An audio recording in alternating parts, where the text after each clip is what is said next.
Hey everybody, it's Christian Buckley doing another MVP Buzz Chat, and I'm talking today with Marcel. Hello. Hello. Well, it's great to have you on. I love talking to brand new MVPs, fresh in your mind, the entire experience. Yep, The still have the new MVP smell. That's well, there you go. That can last for a couple years. Just keep doing like the noob questions, and specifically find questions that have been answered dozens of times in various forums, but ask it again whenever we have Microsoft people. The technology changes so often that there's a good chance that there's a better answer than they had last year. So keep hitting them Maybe, with the same yes, questions. yeah. Well, I mean Maybe that's you get a better answer. I know that's always like the feedback when you're calling in for support. Like, have you gone through and searched? Have you tried to find the answers? Like, yes. And most of the questions, if Microsoft people are involved, they don't answer them in the forums. They say, well, let me call you one on one or whatever. They take it offline, as the Yep. phrase goes. And so then you never get answers. And so you have all these people saying, well, what was the answer? What was the solution? Anyway, Yeah. good times. And in the BC space where I like to play, a lot of answers are coming up from the old nav way to do things. It's like that's not how we want to do it anymore. You have to look at the date on the article or the video. But hey, before we jump into that, Marcel, for folks that don't know you, who are you? Where are you? And what do you do? My name is Marcel Chabot. I'm the development practice manager at the TM Group. They're located in Michigan, but I'm located here in New Hampshire. All right. Well, and your area, your focus, because you are I have it over here, a business applications MVP. And again, this is I always like for clarification because the buckets keep getting bigger. So what's your actual concentration within business apps? Mainly, I focus on the Dynamics, Business Central, Dataverse things, Power Automate. So my MVP is mainly focused on Business Central and Business Central development. I'm not an accountant by trade. I'm a developer by trade. And so my content's around extending, modifying, and automating Business Central. Very cool. Yeah, I've met a handful of Business Central MVPs. In fact, Tanya here, I believe, is a Business Yeah. Central out here in Utah. Yeah. Yes. So She's it's again fantastic. another fellow MVP. I met her at a conference, I think in Vegas. I'm like, oh, you also live in Utah, and like, there's a handful of us that are here, and we never interact. Different areas, different technology areas. But so I was like, what's your origin story as an MVP? Like, what was your path to becoming an MVP? I've always liked training. I've always liked sharing knowledge. I've always liked finding interesting things and sharing with other people. And one of my coworkers, Savannah Dill, is a Microsoft MVP. And she was going over all the stuff I'm doing. And she's like, why don't you formalize some of these things? Why don't you share them in more open groups? And we'll see if that's worthy of being an MVP and we'll dominate you and see how it goes. And I dove right in and I wanted to do it my way. Earning an MVP wasn't the goal, it was a landmark. If I can share content, share a lot of training, a lot of the information, a lot of the how to's out there was, if it was Business Central, it was version 16. We're on 26. There's been a lot of changes, and I wanted to talk about the new stuff, but I didn't have any place to leverage how to do the base stuff.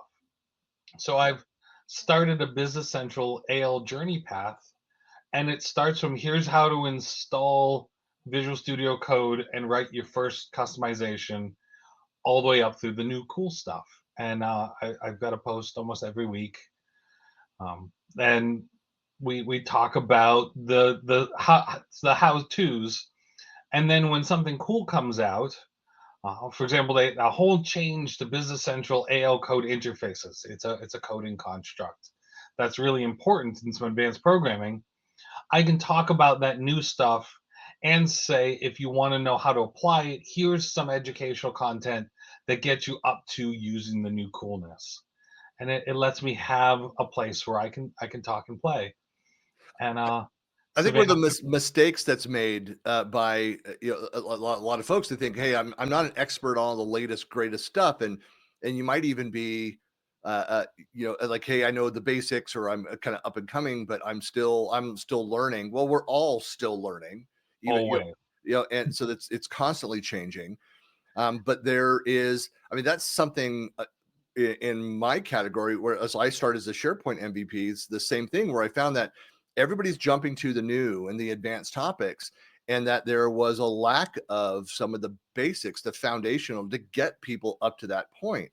Hmm. And my feeling, I'd love your opinion on this, but is that hey, there's always room for more voices, more perspectives, your use cases, your industries, your approach to learning. Write about it, document it, create videos, create help, share your journey, and then you are starting to build content that could lead down the path to becoming an MVP. Yeah, and I come from a traditional programming background, not an accounting system, not a. There's a lot of Business Central programmers that were working in IT, and they have this product called Business Central. Learn how to modify it because we need a couple new fields added, Yeah, and they work their way up from there.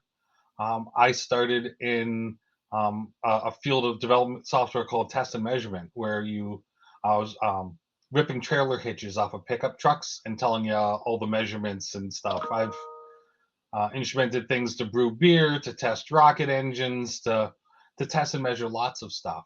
yeah, And so that's a totally different field. And coming into accounting software, I've got a different approach than say a native Business Central developer would.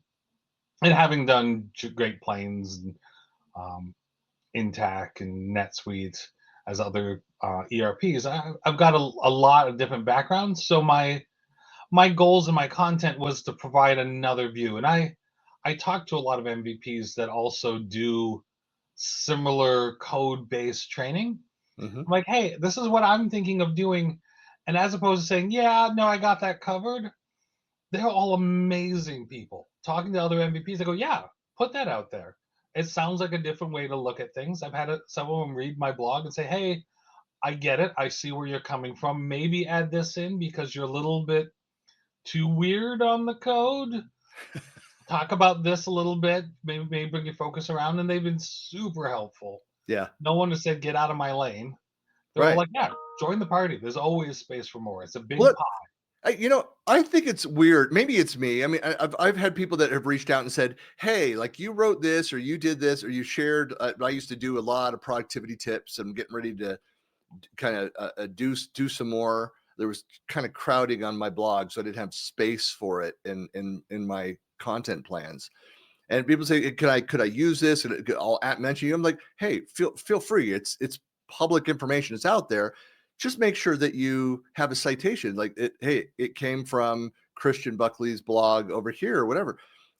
Like there are, of course, folks that I know, and I'll go and I'll quote them, and I don't reach out and say, "Hey, is it all right if I quote you this public thing?" I'll just say, "Hey, this MVP made this statement here," and then I'll write Mhm. about this thing. And maybe that if I were a reporter, I'd reach out and maybe get permission for that.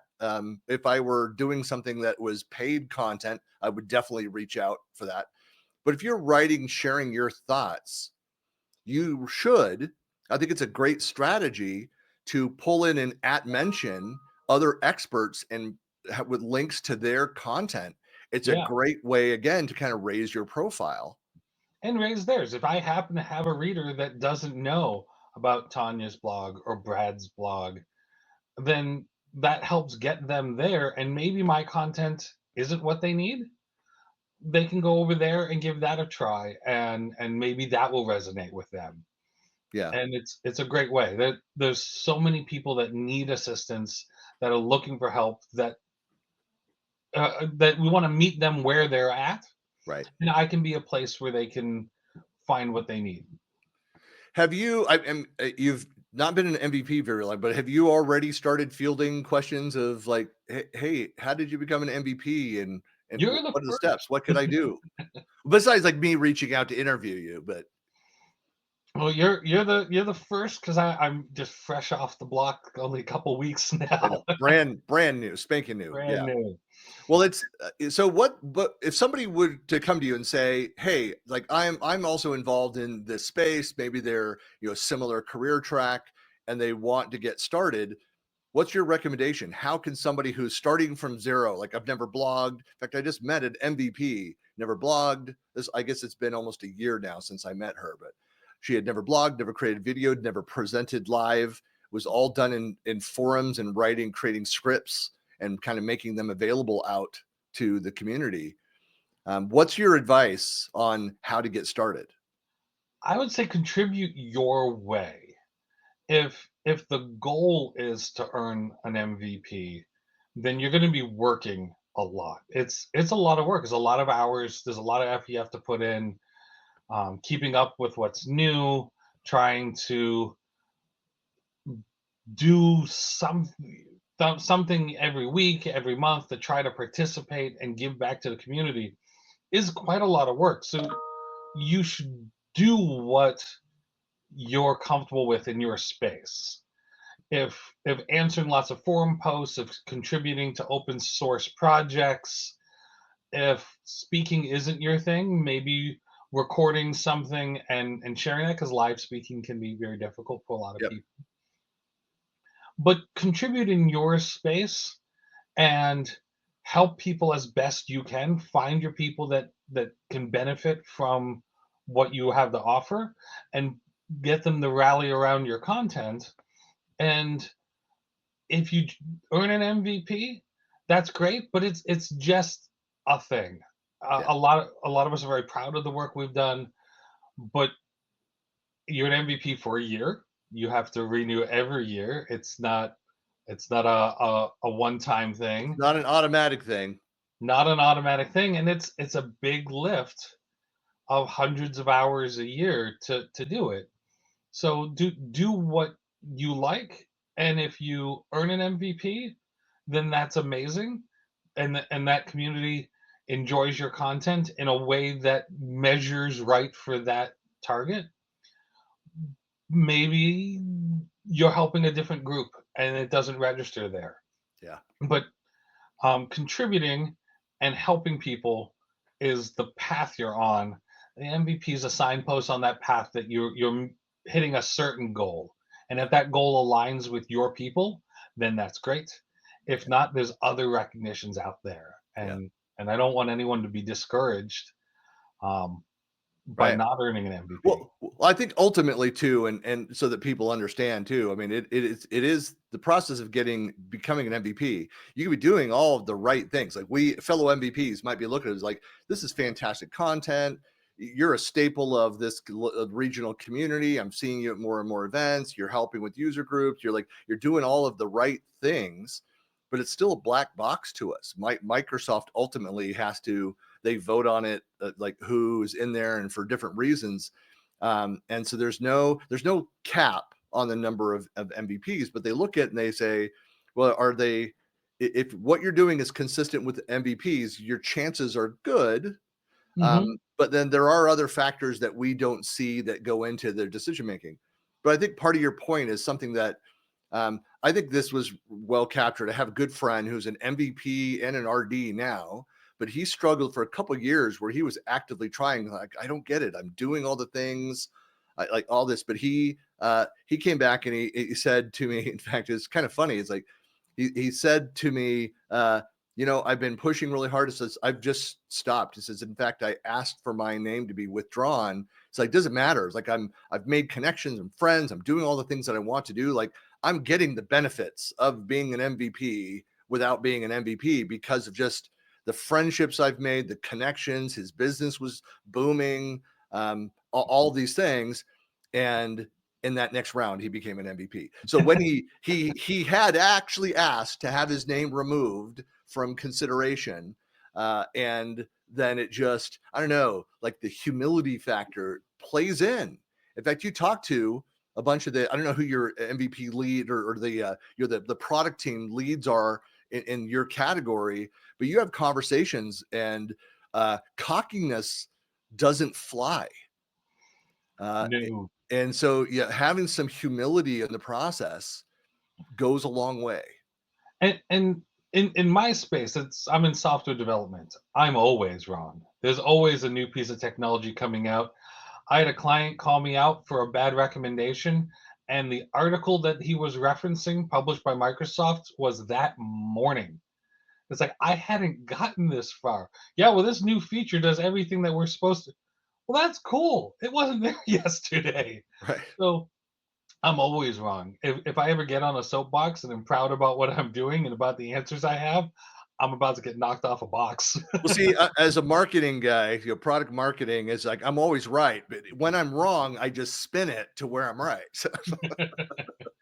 No, but it's so it's interesting because it is such a dynamic space, and it's changed a lot. I mean, one of the things that the early in the program there was just such a total lack of documentation on across the board every product at Microsoft, and a lot of Mhm. community was built that way. And now I'd say it's more difficult just because you've got to be creative in like what you're doing and how you're doing that. But I think it comes back to what you said at the beginning. It's like if you're not doing any of the content creation and sharing things out, if it's not part of like who you are right now, it's going to be incredibly hard to then start doing those things. You Mhm. could develop the skills and the habits. Maybe you are already that person at your company who shares what you're learning and helps people. You're like the advocate. You're the go-to person that to answer questions about the technology. That's great. That's a first step. You just need to Yeah. do it in a more outward way because it's about Yeah. what you do for the community, not just for your company. Right. And some of the friends you meet, Savannah and I decided that we wanted to do a content crawl in December, which was we grabbed a lot of our favorite creators. I reached out for people who had favorite links, and we just focused on one person every day through December. And it was really hard to get down to. We're like, oh, this is gonna be tough to fill a whole month. Oh no, no, No, we could do no. a content creator a day for the year Yeah. of my favorite post or my.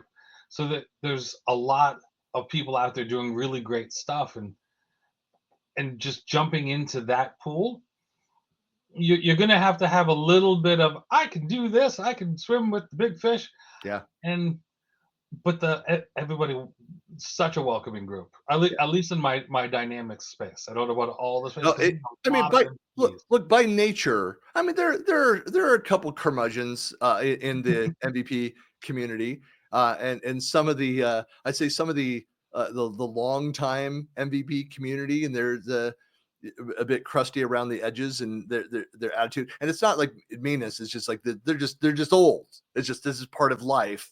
They're slowing down. We all talk too fast, the youngins. Yeah. Yeah. No, but, uh I think that there are the personality. That's why I say, like, if you see an MVP, like, go talk to them. Like, we're connectors in our own different ways. We have different personality types, but we are all connectors. We're very social beings out in the community. That's a big part of why we're here as part of this community. Yeah. And I go to a trade show and I run into a bunch of MVP friends. I, I'm just a dude with a blog, and they're come along, we're going out to do this tonight. Let's go. I go, oh, yeah, it sounds like an MVP party. Like, yeah, but we're talking cool stuff, so let's go. Yeah, Get in the van. it's always interesting. Yeah. Well, and too, and as somebody like I don't drink. I'm not really a foodie kind of thing. I still have that as I've been with startups most of my career. That I just always feel like we're bootstrapping and watching costs and that kind of stuff. I don't spend a lot when I travel. Well, I found there's a tribe of people that are like that. Let's like, hey, let's go do something interesting, and like we don't need to go do some big event or go to a baseball game over here for this or whatever. Like we'll find something else. There's all sorts of communities within the community here to hang out with. So You can find the MVPs with the social battery that's a little bit smaller. I roll with a bunch of salespeople, and they're out till right early yes, in the morning. I'll find the group that's like, 10 o'clock, I'm about done. Do you want to go find a pot when we'll just sit down, Yeah. find a cup of coffee and chat Yeah. and just bring everything down a level? Yeah. No, I would say again, there's all types here, but again, my message for folks is that again, if you've got questions, if you're in the business applications realm, don't be shy. Reach out to Marcel. And I'm sure you're going to start getting people coming forward and saying, "Can what do you think? Like, is this what should I do? Here's what I'm doing now. What would you recommend?" You're going to start getting those types of I'd be glad questions. to help anybody who needs it. It's a fun journey. It's a challenging one. I think it's rewarding to know that you've done something and you're on the right path for your goal. If your goal is sharing and growing a community, Yeah. it's a lot of fun. Well, Marcel, I always like to wrap these up by asking people like where besides LinkedIn, because we're all, partners with Microsoft, we're all on LinkedIn. Where are you most active social? Where can people find you, like blog or social platforms, or where? You can find me on aardvarklabs.blog is where I post my content. There'll be some of that content will be moving over to YouTube. I'll be doing some shorts and some other videos Oh, walking through the processes in real time as opposed to just reading about them. You'll be able to watch them. And Blue Sky, you can find Aardvark Labs on Blue Sky, where I post there on occasion as well. well, I'll have all the links, of course, that out on the blog and out on the YouTube video. So depending how you find this content. But Marcel, really appreciate your time, and I sorry I really won't be seeing you at Summit, but I'm sure I'll see you in the future. Oh yeah, yep. I'll be at Dynamics Con and um, won't be at Summit. Maybe might be not at MVP Summit. I got my nod too late to plan for that. I'll be doing it virtual. Well, But might see you. Yeah, my partner company is going to the Dynamics events as well, so I think I might be seeing some of those this year again. excellent. So it's been a couple years, but anyway, it was great talking to you. Great talking to you too. Thank you so much.